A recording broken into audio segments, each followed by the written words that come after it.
Hello, everyone, and welcome to another episode of Internet Interviews. This one might be a bit of a long one, folks, so I'm not going to take too long here with the introduction. If you're a gamer, then chances are you've taken in your fair share of news related to gaming through YouTube over the last few years. And if you have, chances are you've also came across my guest today.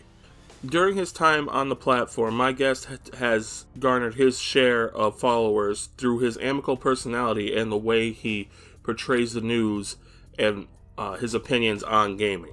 He's also garnered a bit of a controversy as well, being accused of clickbait type videos and also raising the ire of Atari games. All this and more will be addressed today as I sit down with Shawn Long, better known as RGT 85. Alright, everybody, I'm joined here now with Mr. Shawn Long, also known as RGT 85. How you doing today? Doing good, man. Thanks for having me on. I like doing interviews because people have lots of misconceptions about me sometimes. So it's nice to be able to actually talk about, whatever. So one of the things I like to do in these particular interviews is I do like to kind of give a little backstory, I guess, to the guests I've had on. So tell me a little bit about RGT, Shawn Long, as he was growing up. So as a kid, I was always like really into video games and pro wrestling, and like that never really changed. Those were like two of the things I just loved. I remember the first video game I ever played, my uncle got an NES and we played Super Mario Brothers, and I was just absolutely blown away. And then in like 91, I believe it was, maybe 92. No, I'm pretty sure it was 91 because he had the Model 1 Sega Genesis. He got the Model 1 Sega Genesis and Sonic the Hedgehog, and I was just like, whoa, this is mind-blowing. And he ended up giving me his NES. So as like a late Christmas hand-me-down gift. So like that was the first system I ever had. And then just like ever since then, I was about 4 or 5. Like I've just always loved video games. Like it's always been fun. I would say there was like a stretch in high school where I kind of got out of video games and I got into like other stuff. But luckily, video games kind of reeled me back in during like a really bad snowstorm, and I had like nothing to do. And I had a PlayStation 2 and a copy of Metal Gear Solid 2, and I was just like, I've never played this. Let me check it out. Maybe I'll like it. And like, I just got so enthralled with like the story of that game. And then like, instead of spending my money on bad stuff, I started just getting back into video games. And then ever since then, I just always loved video games. Off topic, I do actually have a story about Metal Gear Solid 2 the first time I played it. I was actually at a friend's house. We were in New York State is where we are. And there's a part towards the end, I think you know what I'm talking about, where everything gets all weird and shit. Of course. And they're talking about like this alien invasion and all this shit going on in New York State, and the lights flickering, walking down a lone street and all this. And outside the window, I see the street lights start to like flicker and shit. I'm like, oh. So I had read somewhere, again, my research might not always be the best here. But you had went to college, I believe, for something pharmaceutical related, something of that sort. Kind of. I went to college. I went to community college because my parents were like, you need to go to college, asshole. And I was like, I really don't want to. But so I went to a community college, but at the same time, my mom actually got me a job at an Eckerd, which is like a drugstore chain that's now ended up getting bought out by Rite Aid, as a clerk in the pharmacy because they needed some help. And my mom knew one of the people that worked there. And so like 2 or 3 months into the gig, they had a bunch of turnover, and they were like, do you want to be a pharmacy technician? And I was like, no. And they were like, why? I was like, it seems like a lot of responsibility. I don't want to, get involved with that. And they're like, oh, well, we'll pay you more. And I was like, oh, well, shit, you should have started out with that. And so I did a bunch of training for that, and I ended up becoming a pharmacy technician. And at that time, I was actually in college just for like general business and stuff. And like, I definitely appreciate college courses I took. I'm a big advocate. I think community college is like way more important, especially like the first 2 years. of your college stuff, because like if I ever have a kid, I'm gonna be like, yo, you need to go to community college because it's a fraction of the price and you're just gonna dick around those first 2 years at college anyways, because you don't know what the fuck you're doing. You're just, all my friends that went to other colleges, like I would go see them, like real colleges, and we would just party and bullshit, and it was just like, you're just wasting your parents' money. You're such a dick. But so as that, I started working more and more, and they kept giving me more hours, and I was just like, fuck this. And I dropped out of college. But during my quick little college thing, I went for like a year and a half. It was good because like I learned a lot of business stuff, and I took a lot of public speaking courses just because they seemed like easy electives. And I think that really helped me with talking on camera and talking in front of like groups on panels and stuff like that, and just made me very comfortable in that situation. So I definitely appreciated my time there. But yeah, I just wanted to make money, so I just ended up going into that. Well, I know definitely from myself, something I actually recently talked about on the channel, which I'll link up here somewhere. I have a few wilder stories from the college time. Anything that, any particular stories or anything like that that you might have from that time era? See, here's the thing with me. I was smart. I wasn't really smart, but I was smart in the fact that all of my stupid shit I did before I was 18. So like all of my shit was in high school. Like, dude, just so many terrible things that happened, and like that I did and that I was into and stuff like that. But kind of going back full circle, like the reason I sort of stopped doing a lot of the stuff was because of stuff like Metal Gear Solid 2, because I was kind of like, oh, I like this. I want to play. I played the original Metal Gear Solid back in the day, but then there was like, they did the GameCube remake, and I was like, oh, I want to check that out. So I ended up getting that.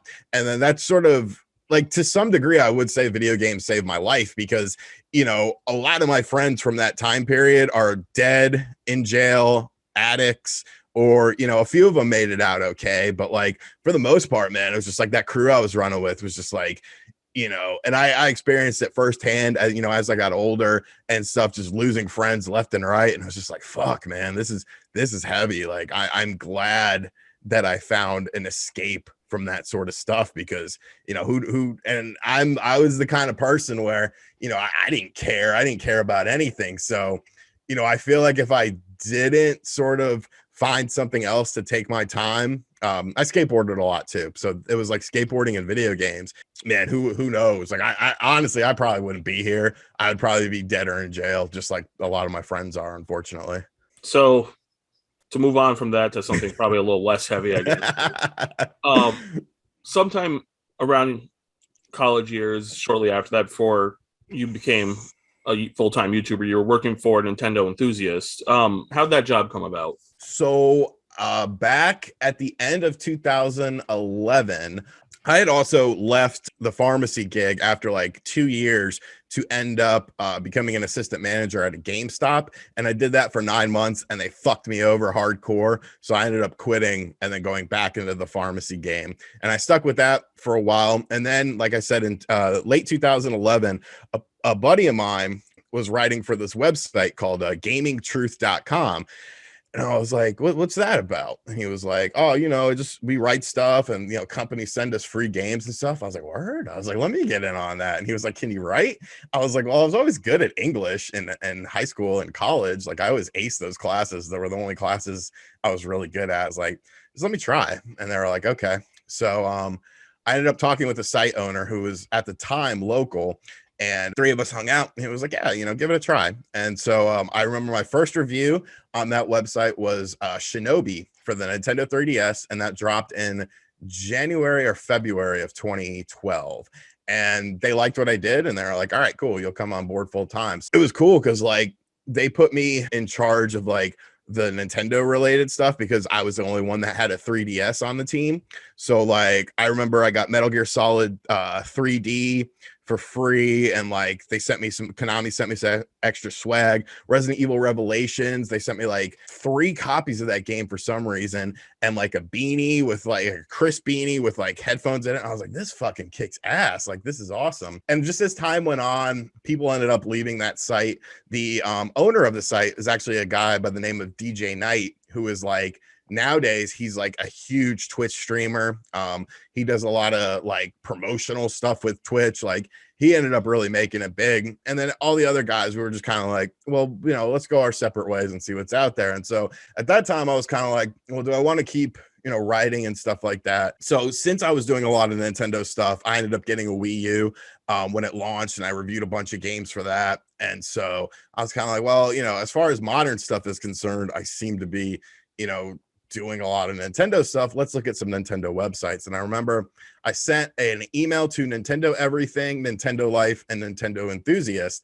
And Nintendo Enthusiast was the only ones who got back with me. And they were like, all right, we'll give you a chance, but you're starting out on like the lowest rung. And I was like, okay, that won't last long, because not really cocky, just confident in my abilities, I guess. And so within like 6 or 7 months, I want to say, I just kept rising up the ranks. And then about a year into the gig, I ended up becoming the editor-in-chief of it.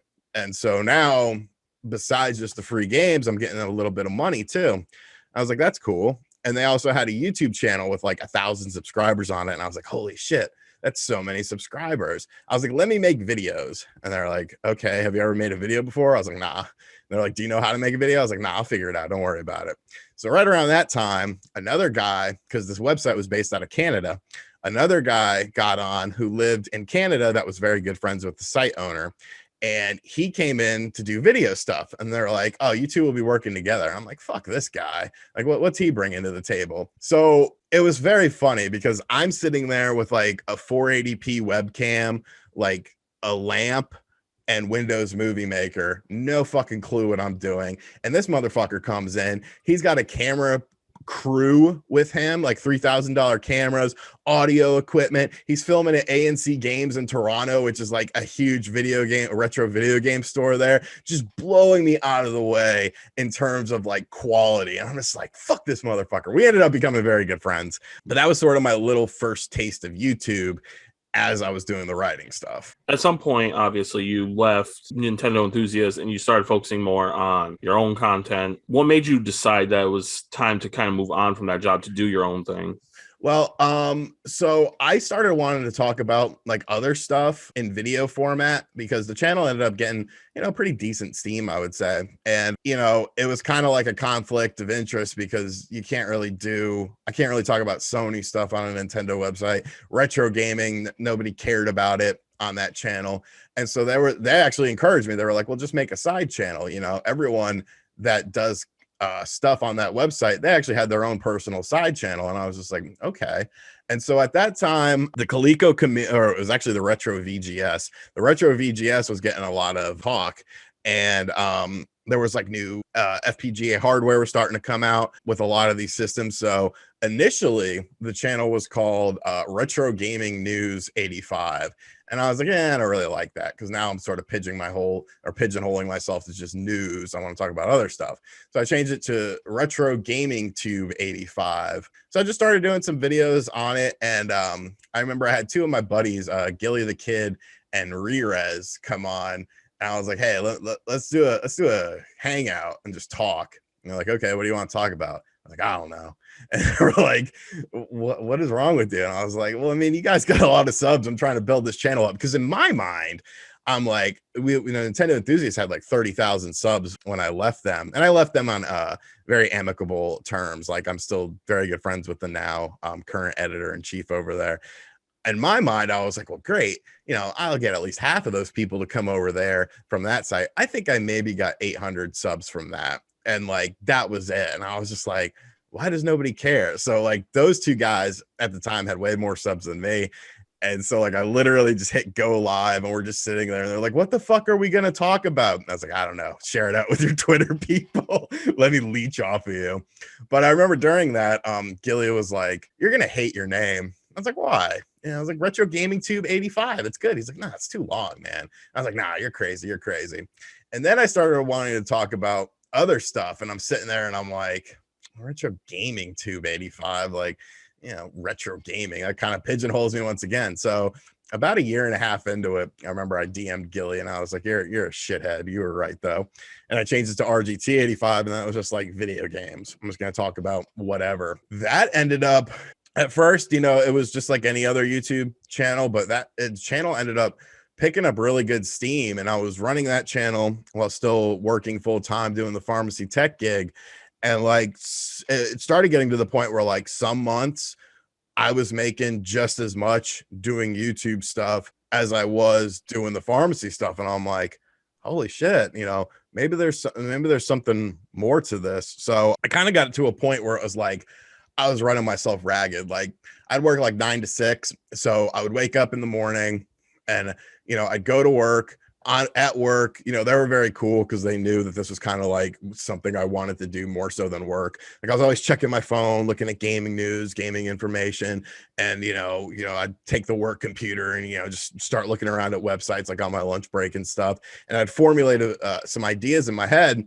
On the drive home, I would formulate the video in my mind, get home, shoot the video, make something to eat, edit the video, upload the video, then like take a shower and then like go to bed. And I was just doing that all the time. And I was just like, this is crazy. So I remember it was winter 2017. I came up to Retro World Expo and I was like, what am I doing? What am I doing with my life? I was like, I think I want to try this full time. And I was like, I set a goal in my mind of like save X amount of dollars. And then that way, when I go full time, if it works out, great. If it doesn't, I have a safety net and I can always go back to the pharmacy stuff. I ended up moving where I had lived for like 20 plus years. I just wanted to move away, just have like a clean, fresh start, be back up in the Northeast. And then thankfully it ended up working out. So I'm just kind of riding the wave now. So on your channel, there's a lot of I guess very popular moments, but one of the ones that seemed to stick out enough so that it was in your intro for a while is your collaboration with Stevie Richards. Yeah. So how did that whole collaboration even come about? Like, how did the relationship there start? Twitter, actually. We just he had made a tweet about something and I replied to it and he was like, oh man, I love your videos. I'm like, excuse me? He was like, yeah, I watch your videos all the time. I'm like, wow, really? And he was like, yeah. And so we started following each other and we just started talking and like in DMs and stuff. And I was like, hey man, we should do something on the channel. And WWE 2K18 was coming out. I was like, let's do a collab on that. And he was like, okay. So we ended up, I just shot him some ideas and he liked them. And then we did that. And then we actually did another collab when Retromania was announced because he was one of the featured guys in that game. And the Retromania guys let me be the one to announce it as coming to the Switch. And so we sort of reprised the roles in that. But yeah, he's a super cool dude. Like one of the nicest dudes I know, like just very, very nice dude. So we've been friends now for a couple of years, and then it's sort of expanded into like other wrestlers and stuff. It's just really cool because I'm talking to people who like I grew up like watching on television, 5 million, during the prominent time of wrestling, there were 5 million people watching these people on television. And now I'm like friends with them. It's very surreal, but yeah, he's a super cool dude. He's been a gamer for like ever. I remember back when he was like in ECW in like 97, he actually did a commercial for a local video game store in Philly at the time. So he's always been a big gamer. And it's very interesting because a lot of wrestling people are video game fans, and then like vice versa. So the two worlds definitely collide a lot. Next question I'd have for you is you were very critical of the Atari VCS console, probably still are. And I know that Atari themselves, Atari Games, had actually had some issue with you and your perception of the console and whatnot. Do you still feel that way? Like, have you had any hands-on time with it? Because I do believe it has released in some capacity now. Yeah, it ended up coming out, and it was exactly sort of what I thought it was going to be. Just essentially, it's essentially just a mini PC. It runs Linux, or you could put Windows on it. You could put, there's no like dedicated games for it. And like I was very critical of it because, that was one of the first really successful. I can't remember if it was Indiegogo or Kickstarter, one of the other campaigns, one of the big crowdfunding campaigns.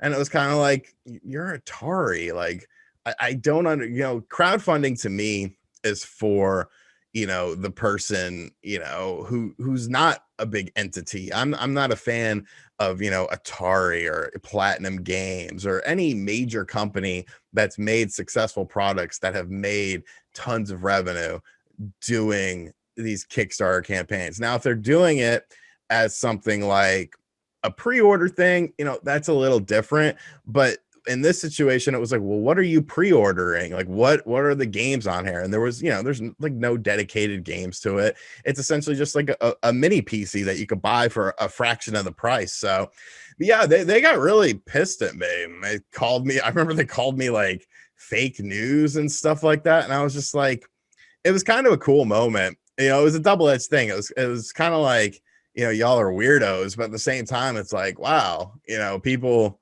pay attention to what I say for better or worse. Sometimes, it's not the best thing in the world. But yeah, I remember they got really mad about that. And I don't know, it was very funny to me. So while we're on the topic of, I guess, controversies, one of the things that obviously places like Reddit and things of that nature, that they have issue with not just your content, but other gaming news and all this stuff. So they say like you intentionally mislead people, or that you're putting out clickbait titles and things of that nature. How do you feel about that? Like the type of criticism, or do you even see what you do as something in that nature? So to me, clickbait is like a video that has like a woman in a bikini with like a red arrow pointing to her boobs, and it says click here for boobs, and then you click here and it's just a guy talking. That the word clickbait has just lost a lot of meaning, in my opinion, because of the fact that, if I'm talking about something and I put it in the title and then I talk about it in the video, is that really clickbait? Or is it just that I'm, a lot of people are trying to be, it's an attention grabbing thing. If you put something out there that it's just like a boring generic title, people aren't gonna be as adamant to click on it than something with a snazzier title. Now, have I made some mistakes before? And yeah, like I know I have, and I feel like I've done a good job of addressing them. If I titled something that I felt, okay, that was a bit much. But I would say 99.7% of the stuff I do, like if I'm talking about it in a video, I'm not saying that, it's not like I am making up this information. I am simply talking about information that has been from other sources. Now, there have been times where, I've worked directly with companies such as Sega, Capcom, and, Retrosoft Studios, where they hit me up and they're like, okay, we want you to break this information. And that's when I'll say it's something concrete. Besides that, it's just really speculation at the end of the day. So, I mean, I understand it. I understand why some people think that, but to me, it's like, if you have a good title and you have a good thumbnail, like that's, you want people, it's not about the title and the thumbnail. The title and the thumbnail is like the door of a place. Say you go to a restaurant, or you're going to a new restaurant, you've never been there before, you don't know anything about the place. You pull up to the restaurant and the door is disgusting and decrepit. Now, you're probably not going to go inside that restaurant because the door looks bad. And that's sort of like what a title and a thumbnail is to me. It's just the door. Now, if your friend said, yo, you should go check out this restaurant, it looks a little sketchy, but once you're inside, the food's really good, then you're not going to worry so much about the door. And on the other side of the coin, if you have a really good thumbnail and a really good title, so you are that restaurant with a very nice door, but then you walk in there and it's an absolute piece of shit, you're not going to stick around. So, all because somebody clicks on a video because of a title and a thumbnail, if what the individual is doing and what the individual is saying isn't reflecting upon the thumbnail and the title, people aren't going to stick around. People aren't going to watch these people. I mean, there's so many people that have done quote unquote clickbait, and it worked, for a couple weeks for them, and then their channel just sort of fizzles out. So you have to have more than just a good title and a good thumbnail. You actually have to have something more to give the viewer. And I'm not saying by any stretch of the imagination that I am a good YouTuber. I am terrible at editing. I hate editing. It drives me nuts. It's the worst thing in the world.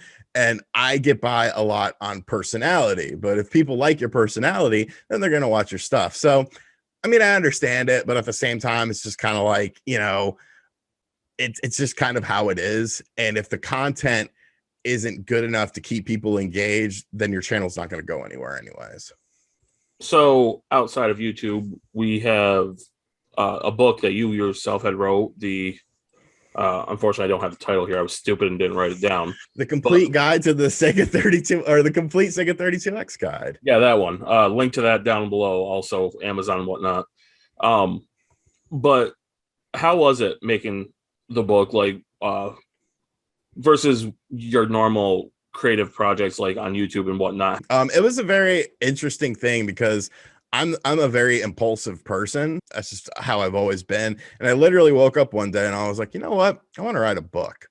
And so I was like, I think I'm gonna do a book on the 32X because I was going. No, I think I had a complete collection. Yeah, I did. I had the complete collection. And I was like, I know this system very well. No one's ever gonna write a book on it. Why not try to write a book on it? So I came up with like a general idea, and I actually sent it to the guy who was the other guy on the Nintendo Enthusiast YouTube channel, who I used to hate, but now we're really good friends. And I was like, hey, I got this book idea. Look at it. And he was like, this is hideous. I was like, yeah, I know, but I mean, what do you expect from me? And he was like, you know, I actually have designed books before in the past. I was like, really? And he was like, yeah. I was like, all right, well, why don't, if I write the shit and I get you all the pictures, will you format it and make it into a nice book? And he was like, yeah, sure. So I ended up hiring him to do that. And then this was just like really over the course of a couple weeks. I got Tom Kalinske, who was president of Sega of America right before the 32X launched, but he was involved with the system itself. And that's a very funny story. So I asked him, because there's a section of the book where it's memories. So I have like YouTubers on here like Modern Vintage Gamer, the HD Retrovision cable guys, because they had to, you know, make cables for it, Sega Lord X. And I was like, I really want Tom Kalinske. And so I ended up getting his information. We ended up talking, and he messaged me on Facebook and was like, okay, you want to talk? I was like, yeah, cool. You know, just give me like 2 paragraphs, 3 paragraphs or something. And all of a sudden, like Facebook Messenger calling starts going off, and I look and it's him. And I'm like, oh, okay. And so I pick up the phone. I'm like, hello. And he's like, hey, Shawn, how you doing? I was like, oh, I'm good. I'm good. And so as I'm about to tell him what I want, he just goes into this spiel talking about his time there at Sega with the 32X.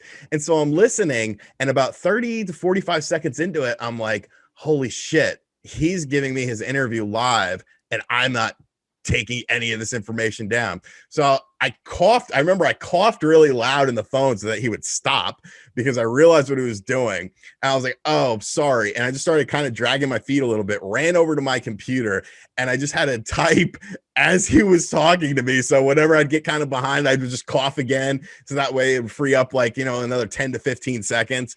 But I didn't want to, I guess, you know, real authors, they record everything so that they could do it like that. But, you know, I was very caught off guard by that. But yeah, it was a fun process. I never cared about money with it. My whole thing was, it was just something that I wanted to do for myself. So I, you know, I was just kind of like, you know, if I could break even on this, because I hired Jason, like I said, to do the formatting of the book, which ended up coming out great. I hired a buddy of mine, Joe from GameSack, because he was like the biggest Sega nerd I knew. I just, most of the stuff I was very confident in, but when it comes to like specific specifications of things like that, that's not my forte. That's not my cup of tea. So I would basically have him not really proofread, but just look at the technical terms I used and the specifications I used to, verify whether that was right or not. And then, yeah, like that was it. I published it through Amazon self-publishing, and they take care of everything. And I ended up making my money back just on pre-orders because we did some signed copies on Castlemania Games' website. And then everything else was just, a little extra income. So it was a very cool process. I actually wanted to do a follow-up book on the Virtual Boy, but Jeffrey Wittenhagen, who's a buddy of mine who does video game books, he ended up making one like a couple months after I did the Sega book. And I was like, damn it, I wanted to do that. So I don't really think there's enough of a marketplace for 2 Virtual Boy books, but I might do it anyways. Cause like I said, it's not about the money. It's just kind of cool to do something a little different. And I feel like it's something I always wanted to do, and I was able to do it. And, everyone who got a copy seems to enjoy it. And it came out a lot better than a standard YouTube video of mine. It has a little bit more polish on it. So it was a cool experience though. I guess the final question I have would be, what does the future hold for you at this point? For you, your channel, any big plans or something you might want to share, or anything you might want to tell your audience while you have a chance here? So there will be some changes coming to the channel. Really, my setup here right now is just a product of my environment, because I don't have enough space in my current residence, but I just bought a place and I'm moving, and I have a hell of a lot more space. So I'm going to have, instead, because this is actually set up in just the corner of my living room right now, I actually have like a big dedicated space. I have new equipment, new desk, new chairs, new lighting. So it's going to be a big bump in quality, which I'm looking forward to, because it really, in the long run, it'll make things easier to have, I have everything set up in here the way I want to, but just to have its own dedicated space, because when you work from home, it can be, a little bit, you get cabin fever, and like to always, when I'm watching TV in the living room or something, and just to kind of look over to the left, and then you see like your little work space that you made. It's just like, I need separation. So this has like a nice basement there that I'm going to use for that. So I'm definitely looking forward to that. Within the next couple weeks, that'll be up and running. And just, pretty much beyond that, just riding the wave and having fun. Like, I know that I'm in a position that a lot of people want to be in, as far as, being able to talk about video games for a living. And I don't attribute it to anything special that I did. I just think I got lucky. And, so I'm just enjoying it, and, just having fun with it. And, if riding the train till the wheels fall off, and then if and when the wheels fall off, then, parlay into something else. But yeah, the studio changes are going to be very nice. So I'm definitely looking forward to that. But thank you very much for your time today, Shawn, and I really do appreciate it. Yeah, man, no problem. I'd like to take this time to thank Shawn for providing me with the interview today. He was very accommodating, especially to someone like me who, if you happen to notice in the interview, or even now, I get kind of anxious sometimes when I'm on camera and doing this kind of stuff. And he made me feel very comfortable, and he provided me with a very good interview and was very receptive to all my questions. And I do thank him again for his time. If you guys like this kind of stuff, obviously, like, comment, subscribe, all that good YouTube jargon, Also, if you happen to be someone who has somewhat of a reputation online yourself, maybe you have a YouTube channel, maybe you're an artist that wants to get their name out there, please get in contact with me through the comments below. We'll set something up. Maybe we can see you again on one of these future episodes of Internet Interviews. But until next time, guys, thanks for watching, and I hope you have a good day.